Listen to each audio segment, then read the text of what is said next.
कभी कभी हम गलत इसलिए होते हैं क्योंकि हमें ये पता ही नहीं था कि हम गलत हैं। कि लगभग 2000 से 2010 के बीच में यूपीएससी के पास बहुत सारी ऐसी रिपोर्ट्स आई, मसूरी से भी आई, एकेडमी से भी, कि जिन लोगों का सिलेक्शन यूपीएससी करके भेज रही है वो कई मामलों में बहुत बेहतर हैं, लेकिन एडमिनिस्ट्रेटिव एथिक्स के मामले में यानी प्रशासनिक नैतिकता के मामले में वो कमजोर है। कई रिपोर्ट गई और उसके बाद आपको पता है कि 2008 के आसपास से यूपीएससी में परिवर्तन शुरू हुए तेजी से, जो लगभग 2014 तक चले और 2014 के बाद से अब कोई परिवर्तन नहीं हुआ, लेकिन उसके बाद चीजें उन्होंने काफी चेंज कर दी और उस प्रोसेस में अंतिम चरण के रूप में उन्होंने ये पेपर इंट्रोड्यूस किया। अब कोई कह सकता है कि एथिक्स पढ़ने से कोई ईमानदार हो जाएगा, ऐसा थोड़ा ना है। ये बात तो सही है। क्या आपको लगता है कि जिन लोगों को नैतिकता के बारे में जानकारी है क्या वो नैतिक हो जाते हैं? क्या ऐसा जरूरी है? जरूर तो एकदम नहीं है। ऐसा हो सकता है कि नैतिकता के कंसेप्ट को समझने वाला व्यक्ति बेहद नैतिक हो, तो संभव है। और हमारे पेरेंट्स या फोर पेरेंट्स, ग्रैंड पेरेंट्स में से कई लोग होंगे जिनको नैतिकता की किताब नहीं पढ़ी जिन लोगों ने, किंतु उनका आचरण बहुत नैतिक है। ये बात तो सही है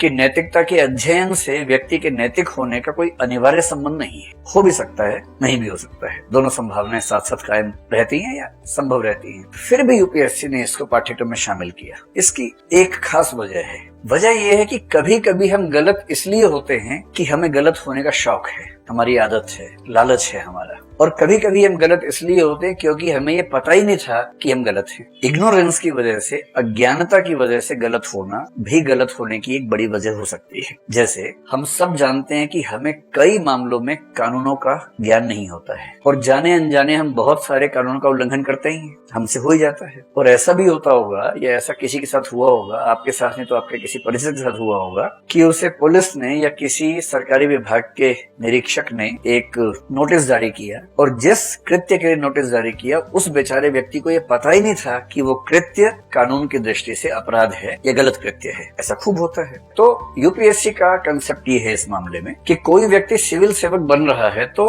ट्रेनिंग में हम क्या सिखाएंगे, बात की बात है। ट्रेनिंग से पहले कम से कम उसको एडमिनिस्ट्रेटिव एथिक्स के बेसिक्स पता होने चाहिए। वो हम नहीं सिखाएंगे, उसको हम टेस्ट करेंगे और इससे कम से कम एक बात स्पष्ट हो जाएगी कि आप अगले 50-60 दिन में जो ही पढ़ने वाले हैं, 55 दिन में जो पढ़ने वाले हैं, कम से कम आपको नैतिकता को लेकर जितनी धारणाएं हैं सब पता लग जाएंगी, कोई कंफ्यूजन नहीं रहेगा। और उसके बाद आप जीवन में ये नहीं कह सकते कि आपने कोई अनैतिक कार्य इसलिए किया था क्योंकि आप जानते नहीं थे कि यह नैतिक होता है। और इसका मतलब ओनस आपके ऊपर रहेगा, जिम्मेदारी आपकी अपनी हो जाएगी और इससे कम से कम एक पक्ष कम हो गया। एक तो वो अनैतिक व्यक्ति हैं जो सब जानने के बावजूद अनैतिक हैं, उन्हें ठीक करने के बाकी उपाय हैं सरकार के पास। लेकिन एक बड़ा वर्ग ऐसा है जो अनैतिक होना चाहता नहीं, किंतु उसे पता ही नहीं कि नैतिकता क्या है, अनैतिकता क्या है, किसी खास संदर्भ में उससे क्या नैतिक अपेक्षाएं हैं, क्या नहीं है, वो जानता ही नहीं। तो कम से कम इग्नोरेंस की वजह से, अज्ञान की वजह से कोई अनैतिक आचरण सिविल सेवाओं में न करे। और ये ध्यान रखना कि हम एक विकासशील देश हैं। विकासशील देश में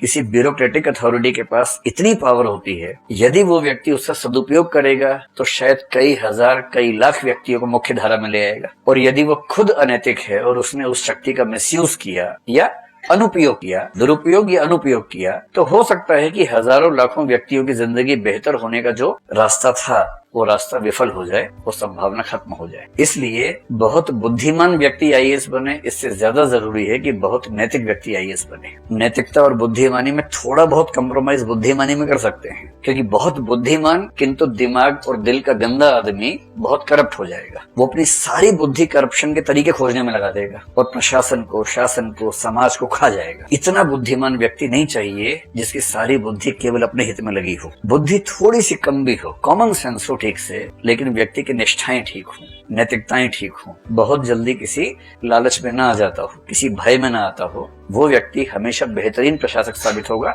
किसी एक आध फील्ड में हो सकता है कि वो काम करने में असमर्थ हो, लेकिन जनरली, क्योंकि हमारे प्रशासन की अप्रोच जर्नलिस्ट अप्रोच है आमतौर पर, जनरली वो किसी भी विभाग में बेहतरीन काम करके दिखा देगा। अब क्योंकि इस पेपर का पर्पज नैतिकता से युक्त प्रशासकों को चुनना है, इसलिए स्वाभाविक है कि ये पेपर किताबी किस्म का नहीं हो सकता। अगर ये किताबी किस्म का होगा तो नैतिकता की किताब पढ़ने वाले सफल होंगे, न कि नैतिक चीजों को समझने वाले सफल होंगे। इसे यूं समझें कि स्कूल के समय जब हमें पहली बार नैतिक शिक्षा पढ़ने को मिली 6ठी 7वीं क्लास में, एक पेपर था नैतिक शिक्षा का, तो बड़ा मजेदार पेपर था। उसके भी किताब थी, उसमें क्वेश्चन आंसर थे, 4 ऑप्शन होते थे, उसमें टिक करना होता था। तो मुझे ध्यान है कि मेरे जीवन का पहला प्रश्न नैतिक शिक्षा का क्या था कि आप सड़क पर जा रहे हैं, रास्ते में एक ईंट पड़ी है, आप क्या करेंगे। फिर 4 विकल्प थे। पहला, उसे सड़क के और बीच में रख देंगे ताकि कोई गिर ही जाए। दूसरा, उसे उठा के पटक के मारेंगे किसी के ऊपर। तीसरा, उसे उठा के साइड में कर देंगे ताकि किसी को चोट ना लगे। और ऐसे चौथा विकल्प था कि आप उसको लेके अपने घर ही ले जाएंगे कि चलो जब घर बनाएंगे काम आ जाएगी, ऐसा कुछ ऐसा विकल्प था। ठीक है, तो ऊपर था कि सही विकल्प को चुने। तो हमारी क्लास के 50 के करीब बच्चे थे, सबने सही विकल्प चुना कि हम ईंट को उठा के साइड में रख देंगे ताकि किसी को चोट ना लगे। और मैं जानता हूँ कि उन 50 में से एक भी सड़क पे ऐसा करता नहीं था। वो आंसर सारे सही चुनते थे, मैं भी, सब लोग। पर उनमें से एक ने भी जीवन में आज तक सड़क पे अपनी गाड़ी या खुद को रोक के ईंट हटाई हो, मुझे भरोसा है कि ऐसा नहीं किया होगा, क्योंकि हम नैतिकता का सिद्धांत समझ रहे हैं। और इसलिए यूपीएससी ने इस पेपर के पाठ्यक्रम के शुरुआत में एक बात लिखी है। आपके पास जो पाठ्यक्रम है उसको देखिए ध्यान से, जो उसके ऊपर अनुदेश लिखा है, इंस्ट्रक्शंस लिखी हैं, वो क्या है। इस प्रश्न पत्र में ऐसे प्रश्न शामिल होंगे जो सार्वजनिक जीवन में उम्मीदवारों की सत्यनिष्ठा, ईमानदारी से संबंधित विषयों के प्रति उनकी अभिवृत्ति का मतलब है एटीट्यूड, तथा उनके दृष्टिकोण तथा समाज से आचार व्यवहार में विभिन्न मुद्दों